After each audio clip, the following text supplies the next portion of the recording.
Good morning friends. Market आज कल का जो हाई था उसके आसपास ही मार्केट ओपन हुआ है। यहाँ पे ये कल का हाई है और इसी हाई के पास मार्केट यहाँ पे ओपन हुआ है।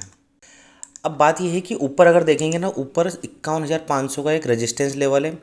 अगर यहाँ पे मार्केट अगर कुछ टाइम बिताता है, 10-15 मिनट भी अगर यहाँ पे मार्केट टाइम बिता देगा और इसको फिर अगर ब्रेक करेगा तो यहाँ से हमें एक फास्ट मूवमेंट देखने को मिलेगा और उसी मूवमेंट को हम यहाँ पे कैप्चर करेंगे।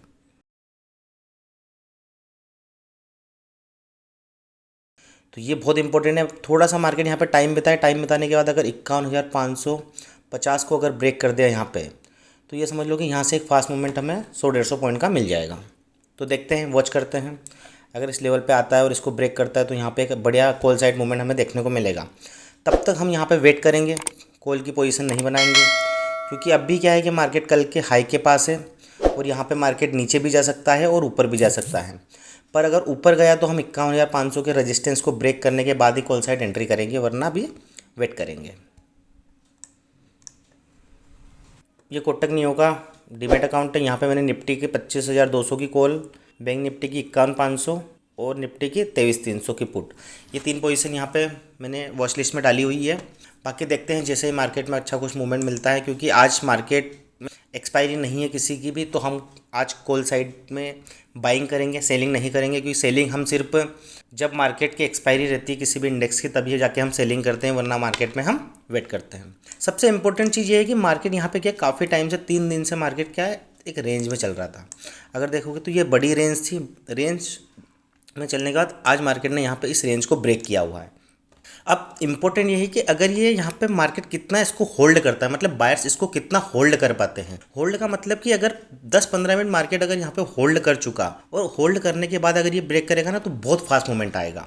तो वो हमारे लिए इंपॉर्टेंट है, क्योंकि देखो बायर्स को ऊपर ले जाना और उसको सस्टेन रखना वो ज़्यादा इंपॉर्टेंट है। नहीं तो क्या होगा ना कि बायर्स ऊपर तो लेके चले गए, पर बायर्स ऊपर ले जाने के बाद सेलर्स इतने हैवी हो गए कि मार्केट वापस वापस नीचे की साइड आ गया। तो वही चीज़ को हमें थोड़ा सा वेट करना पड़ेगा, समझना पड़ेगा, और वही चीज़ें इंपॉर्टेंट है। क्योंकि मार्केट की साइकोलॉजी को अगर आप समझ गए, निफ्टी बैंक निफ्टी की अगर साइकोलॉजी को आप समझ गए ना, तो फिर मार्केट से आपको पैसा बनाना बहुत ईजी हो जाएगा। और साइकोलॉजी यहाँ पे 70% साइकोलॉजी काम करती है। बहुत सारे क्या करते हैं, ब्रेक ब्रेक होते ही एंट्री कर लेते हैं, 5 मिनट की कैंडल ब्रेक हुई और एंट्री कर लेंगे। ऐसा नहीं होता, उसके पीछे की साइकोलॉजी समझो। क्योंकि मार्केट ने 3 दिन का जो ब्रेकआउट था उसको यहाँ पे ब्रेक किया है आज गैप अप ओपन होके। तो यहाँ पे बायर्स कितना सस्टेन करते हैं वो हमारे लिए इंपॉर्टेंट है। सस्टेन करेंगे, होल्ड करेंगे कुछ टाइम, और इस लेवल को जैसे ब्रेक करेंगे फिर हमें यहाँ पे एक अच्छी रैली देखने को मिल सकती है। तो वेट करते हैं, अगर मार्केट में अच्छी रैली मिलती है तो हम यहाँ पे एक बाई साइड की एक पोजिशन बनाएंगे, आज बाइंग करेंगे। सेम निफ्टी है, निफ्टी भी 5 मिनट कैंडल के अंदर ही चल रहा है। तो वेट करते हैं। टाइम बिताने का ना तो इम्पोर्टेंट है, जितना ज़्यादा टाइम बिताएगा उतना अपने लिए इम्पोर्टेंट है। अगर मार्केट वापस अगर इस रेंज में आ जाता है, इस रेंज में आ जाता है, तो फिर कोई मतलब नहीं, कोई सेंस नहीं है मार्केट में ट्रेड करने का, क्योंकि ये सबसे रिस्की काम हो जाएगा। क्योंकि उसी कंसोलिडेशन में जो मार्केट 3 दिन से चल रहा था, और उसी कंसोलिडेशन में अगर वापस मार्केट आता है और वहीं पे मार्केट चलता रहता है, तो फिर बायर्स का पैसा नहीं बनेगा। इसलिए क्या चीज़ें हमें नहीं करनी है वो भी हमारे लिए इम्पोर्टेंट है। तो अभी क्या है, मार्केट ये हाई है, ये लो है। अगर इसके बीच में अगर मार्केट वापस आ जाता है तो फिर कोई सेंस नहीं है मार्केट में। आज फिर कुछ भी नहीं करेंगे, वेट करेंगे कि जब मार्केट फिर 51,550 को ब्रेक करेगा, तब जाके हम आगे जाके कुछ एंट्री बनाएंगे। बाकी इसके अंदर वापस आ जाता है तो फिर कोई मतलब नहीं है, पूरे दिन कुछ नहीं करेंगे। तो पेशेंस इंपॉर्टेंट है, रुकना इंपॉर्टेंट है, क्योंकि ज़बरदस्ती का ट्रेड लेंगे स्टॉप लॉस होगा और कोई सेंस नहीं बनता उसका। तो वो हमारे लिए इंपॉर्टेंट। चलो वेट करते हैं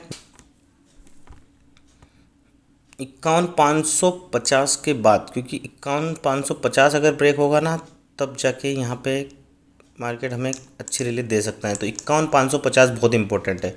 कई बार क्या होता है, मार्केट ऊपर जाता है और 51,000 जो कि एक साइकोलॉजिकल लेवल है, वहाँ पे आने के बाद वहाँ से मार्केट रिवर्स हो जाता है। तो वो चीज़ें भी होती हैं।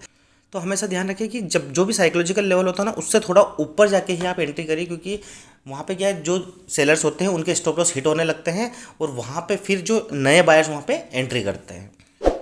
देखो ये जो मैं बोल रहा था ना, ये मार्केट 3 दिन से यहाँ पे एक रेंज में चल रहा था, और रेंज में चलने का अब यहाँ पे इसने ब्रेकआउट दिया है।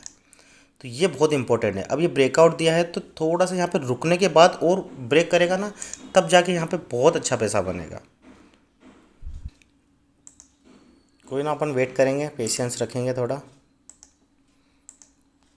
जैसे होगा फिर यहाँ पे अपन बाइंग की पोजीशन डाल सकते हैं। ठीक है। अभी 296 297 इसका बैंक निफ्टी का प्राइस चल रहा है। देखते हैं, वेट करते हैं क्या होता है। बाकी ज़बरदस्ती एंट्री लेने से कोई मतलब नहीं है, बस ट्रैप होंगे यहाँ पे अपन ऊपर नीचे ऊपर नीचे। ये जो बताया ना मैंने 51,500, ये बहुत इंपॉर्टेंट है। देखो ये कर रहा है ट्रैप यहाँ पे, बस यही चीज़ है यहाँ पे। ये आपको ट्रैप करेगा, आपको बाई करवाएगा, फिर आप स्टॉप लॉस हिट होगा, फिर आप बाई करोगे, फिर स्टॉप लॉस हिट होगा, तो कोई मतलब नहीं है। देखो वही चीज़ इंपॉर्टेंट है मार्केट में, अगर आपने पेशेंस रखना सीख गए कि कहाँ ट्रेड नहीं लेना है, वो हमारे लिए इंपॉर्टेंट। ज़बरदस्ती मैं यहाँ पे अगर एंट्री कर लेता, फिर मेरे को पता है कि यहाँ कहीं ना कहीं मैं ट्रैप होते जाऊँगा। हाँ, पर इसके ऊपर जैसे 51,550 के ऊपर अगर जाता है ना, तो यहाँ पे एक अच्छी बाइंग, एक अच्छी कॉल साइड हमें एंट्री मिल सकती है, और वहाँ पे हम 100-150 पॉइंट का एक मूवमेंट कैप्चर कर सकते हैं निफ्टी में।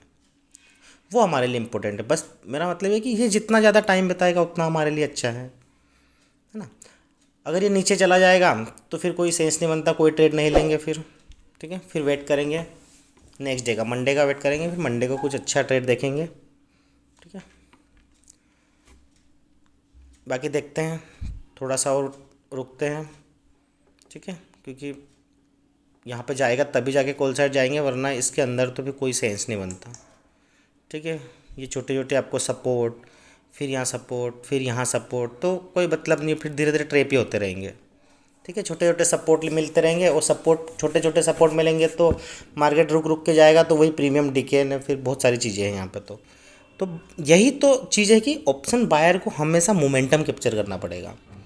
ठीक है, वो ऐसी रेंज में अगर ट्रेप होता जाएगा तो फिर उसको कुल कुल मिला के यहाँ पे उसको लॉस ही होना है, और उसको पैसा देना ही है मार्केट को। वो चीज़ें हम यहाँ पे नहीं करेंगे। ठीक है, तो जैसे अगर मूवमेंट बनता है तो वहाँ पे एंट्री लेंगे, तब वहाँ पे आगे की चीज़ें करेंगे। बाकी वेट करते हैं तब तक के लिए। ठीक है, जैसे होगा मैं वहाँ पे वीडियो अपलोड करूँगा इसके बारे में। ठीक है, ठीक है दोस्तों, तो साइकोलॉजी समझना बहुत इंपॉर्टेंट है। साइकोलॉजी अगर आपको समझ में आ गई तो फिर मार्केट से पैसा बनाना आपके लिए बहुत इजी हो जाएगा। ठीक है, तो ये बहुत इंपॉर्टेंट है।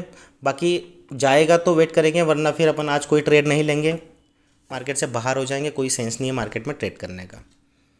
ठीक है, डेली बेसिस पे हम यहाँ पे लाइव ट्रेडिंग के बारे में बताते हैं, डिस्कस करते हैं, उसकी साइकोलॉजी बताते हैं। अगर आपने साइकोलॉजी भी समझ ली ना, तो दोस्तों ये है कि आप एक अच्छे ट्रेडर बन जाओगे। साइकोलॉजी समझना बहुत ज़रूरी है। ट्रेप ट्रेडिंग, जैसे अभी यहाँ पे क्या हुआ, मार्केट ने इस 5 मिनट कैंडल को यहाँ पे ब्रेक करा, तो ये ट्रेप ट्रेडिंग ही तो थी। यहाँ पे देखिए आप, यहाँ पे देखो, ये 5 मिनट कैंडल को यहाँ पे ब्रेक करा, और ब्रेक करने के बाद देखो ये ट्रेप ही तो है यहाँ पे। तो वही ट्रेप तो आपको नहीं होना है, क्योंकि अगर आपने साइकोलॉजी को समझ लिया, जैसे मैंने बताया कि यहाँ पे इसके बाद यहाँ पे भी चला जाएगा तो हम एंट्री नहीं करेंगे। हम एंट्री कहाँ करेंगे, जब 51,550 को ब्रेक करेगा तब जाके ही हम यहाँ पे कॉल साइड में एंट्री करेंगे। तो वही चीज़ें इंपॉर्टेंट है, आपको उसी पे ही ध्यान देना है। ठीक है, अब यहाँ पे देखो, यहाँ पे अब ये पूरा कंसोलिडेशन वाला एरिया है, और यहाँ पे छोटे छोटे आपको यहाँ पे सपोर्ट मिलेगा, ये वाला सपोर्ट। ठीक है, ये सपोर्ट, फिर यहाँ पे सपोर्ट। ठीक है, देखो यहाँ पे सपोर्ट, फिर यहाँ पे सपोर्ट, तो ये आपको ट्रेप ही करता रहेगा। ठीक है, ये सब, तो इसके बीच में आपको फंसना ही नहीं है, इन सबसे दूर ही रहिए आप। तो अगर आपको हमारी एनालिसिस अच्छी लगी दोस्तों, तो आप कमेंट बॉक्स में बताइए, ताकि हम और एनालिसिस डाल सके। अगर आपको लगता है कि मैं एक दिन पहले ही कल की एनालिसिस डाल दूँ कि कल क्या क्या चीज़ें हो सकती है, तो आप कमेंट बॉक्स में बताइए, तो उसके अकॉर्डिंग मैं यहाँ पे डेली बेसिस पे वीडियोज़ डालना स्टार्ट कर दूँगा, ताकि उसमें आपकी हेल्प हो सके, और हेल्प होने के साथ साथ आपको वहाँ पे एक एनालिसिस अच्छी मिल जाए, जिससे आपको एक प्रैक्टिस होने लग जाए। ताकि अगर आपको एक मार्केट के बारे में प्रैक्टिस होने लगे कि कल क्या क्या चीज़ें हो सकती है, क्या हमें नहीं करना है, अगर मार्केट रेंज में रहा तो हमें क्या करना है, वहाँ पे क्या नहीं करना है, ये चीज़ें अगर आप सीख गए तो भी आप एक अच्छे ट्रेडर बन जाओगे। आपको ये समझ में आ जाना चाहिए कि मार्केट में कब हमें काम नहीं करना है और कब हमें काम करना है। अगर इतना भी समझ लिया तो ये समझ लो कि आप जो ट्रेड में स्टॉप लॉस देने वाले थे, अब वहाँ पे आपको स्टॉप लॉस नहीं होगा, कम से कम वो पैसा आप यहाँ पे बचा लोगे। और आपको ये जब पता हो जाएगा कि हाँ मार्केट मुझे कब काम करना है, तो वो चीज़ें आपके लिए इतने इंपॉर्टेंट हो जाएगी। जो पैसा आपने स्टॉप लॉस के लिए बचाया था, तब जाके जब अच्छी एंट्री मिलेगी ना, तो वहाँ पे आप अपने लॉट साइज को बढ़ा सकते हो। देखो मार्केट में 22 ट्रेडिंग डेज होते हैं पूरे महीने में, उसमें भी एक आध दिन की छुट्टी हो जाती है। तो 20 ट्रेडिंग डेज में अगर आपने 10 ट्रेडिंग डेज में भी अच्छा मौका मिल गया आपको पैसे कमाने का तो भी बहुत है। मैं बोल रहा हूँ 10 ट्रेडिंग डेज में अगर 10 ट्रेड भी अगर अच्छे मिल गए तो आपका काम हो गया। उसमें भी अगर एक दो स्टॉप लॉस भी हो जाते हैं तो कोई दिक्कत नहीं है, क्योंकि आपका रिस्क रिवॉर्ड अच्छा रहेगा उसमें। ठीक है दोस्तों, तो वीडियो को लाइक करें, शेयर करें और चैनल को सब्सक्राइब जरूर कर लीजिएगा। Thank you so much. अगर यहाँ पे एंट्री बनती है तो उसके बारे में वीडियो डाल दूंगा, वरना इसके अंदर ही मार्केट रहता है तो फिर यहाँ पे हम कोई ट्रेड नहीं लेंगे, भले ही मार्केट यहाँ से कितना भी नीचे चला जाए, हमें उससे कोई मतलब नहीं है। ठीक है, जब भी मौका मिलेगा लेंगे। आज हमारे लिए नहीं था मार्केट तो वेट करेंगे नेक्स्ट डे के लिए, मंडे के लिए। Thank you so much, thank you.